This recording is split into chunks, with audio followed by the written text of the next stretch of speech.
সবার জন্য শিক্ষা চাই, শিক্ষা শেষে কাজ চাই, কৃষকের ফসলের লাভজনক মূল্য। রাজ্যের সমস্ত বন্ধ সরকারি স্কুল খুলতে হবে, অবিলম্বে কলেজগুলিতে সুষ্ঠু ছাত্র সংসদ গড়তে হবে একজোটে। ৩রা নভেম্বর থেকে ডিআইএফের উদ্যোগে পায়ে হেঁটে কোচবিহার থেকে শুরু হয়েছে রাজ্যের মানচিত্র দিয়ে আপনার খেলাগুলি দিয়ে আপনার বিরুদ্ধে ভোটে যাওয়া সরকারি ন্যায় ইনসাফের বিরুদ্ধে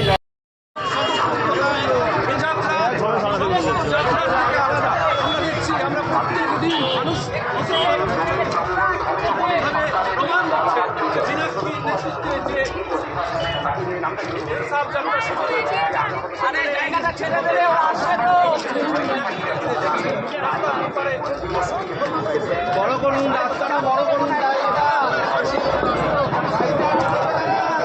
কংগ্রেস স্থায়ী পদযাত্রী যারা রয়েছেন, যারা ইনসাফ যাত্রী যারা রয়েছেন, তারা এখানে চলে আসবেন।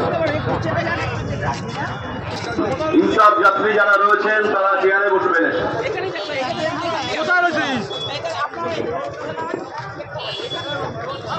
গত ৩রা নভেম্বর থেকে জঙ্গলমহল, পাহাড় থেকে সমুদ্র, ন্যায় বিচারের দাবি নিয়ে ইনসাফ যাত্রা চলছে।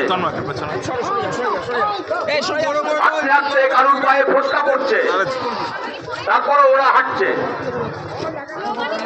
আসলে লড়াইটা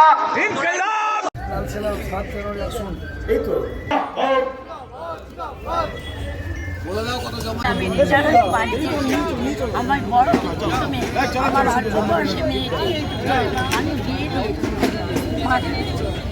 দেখে আমি খুব আনন্দিত হলাম। আপনি উন্নত করে যান, উন্নত করে যান। এটা আমার ছেলে আইএফএল কাজ করতো, বসিয়ে দিয়েছে। আইএফএল কাজ করতো। চলো, কিভাবে মানুষ আপ্লুত হচ্ছে মীনাক্ষীকে ঘিরে দেখছে। রাস্তার দুপারে অসংখ্য মানুষ মীনাক্ষীকে স্বাগত জানানোর জন্য এই নদিয়া জেলার বয়স্ক অঞ্চলে তারা সমবেত হচ্ছে। কংগ্রেস স্থায়ী পদযাত্রী যারা রয়েছেন, যারা ইনসাফ যাত্রী যারা রয়েছেন, তারা এখানে চলে আসবেন। সামনে চেয়ার রয়েছে, সে বসে পড়বেন। ইনসাফ যাত্রী যারা রয়েছেন তারা চেয়ারে বসবেন।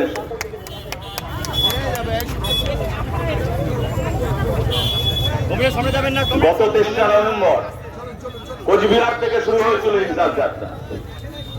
রাজ্য জুড়ে যত চুরি, যত লুট, যত দুর্নীতি, সব কিছুর বিচার চাইতে বিচারের দাবি নিয়ে ইনসাফ যাত্রা চলছে। আস্তে আস্তে কারুর পায়ে ফোসকা পড়ছে, তারপরে ওরা হাঁটছে। আসলে লড়াইটা এই দাবিতে আমাদের ইনসাফ যাত্রা। আজকে পশ্চিমবাংলায় একদিকে কৃষ্ণাবস্থা ভেঙে পড়েছে, অন্যদিকে দাঁড়িয়ে পশ্চিমবাংলায় উত্থান করে শিল্প নাই, কলকারখানা নাই, তাই কাজের দাবিতে আমরা রাস্তায় নেমেছি। আসুন 7 জানুয়ারি আমরা দেখা করি ব্রিগেডের ময়দানে, নতুন একটা ইতিহাস রচনা হোক গোটা বাংলার মাটিতে, মানুষের কাছে, মানুষের লড়াইয়ে। আর এই ব্রিগেড সমাবেশের আমরা বার্তা দিয়েছি। আসুন এই ব্রিগেড সমাবেশ মানুষের অধিকারকে ফিরিয়ে দেওয়ার দাবিতে আমাদের ব্রিগেড সমাবেশ। এই ব্রিগেড সমাবেশ আমাদের কাছে ভালোবাসার ব্রিগেড সমাবেশ। এই ব্রিগেড সমাবেশও আমাদের কাছে অন্ধকার থেকে আলোর পথে যাওয়ার ব্রিগেড সমাবেশ। এই ব্রিগেড সমাবেশও আমাদের কাছে স্পর্ধার ব্রিগেড সমাবেশ। এই ব্রিগেড সমাবেশও মানুষের ভয় ভাবনার ব্রিগেড সমাবেশ।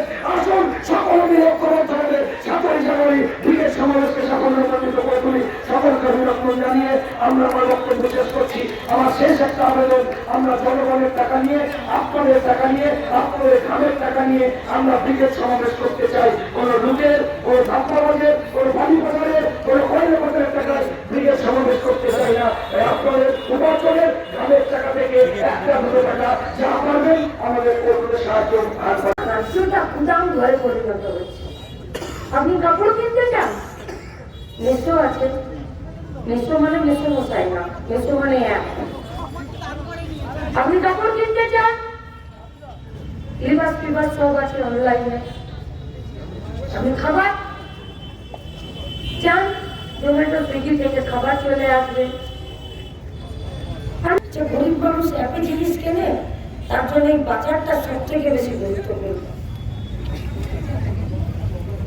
তাহলে আমার দেশে প্রতিদিন, আমার রাজ্যে প্রতিদিন যে সর্ষের তেলটা ব্যবহার হয়, যে রিফাইন তেলটা ব্যবহার হয়, যে মশলাপাতি ব্যবহার হয়, আমার রাজ্যে আমি প্রতিদিন জামা কাপড় পরি, জুতো পরি, আমার এই চাদরটা, আমার এই কোটটা আমরা পারি না তৈরি করতে আমার রাজ্যে?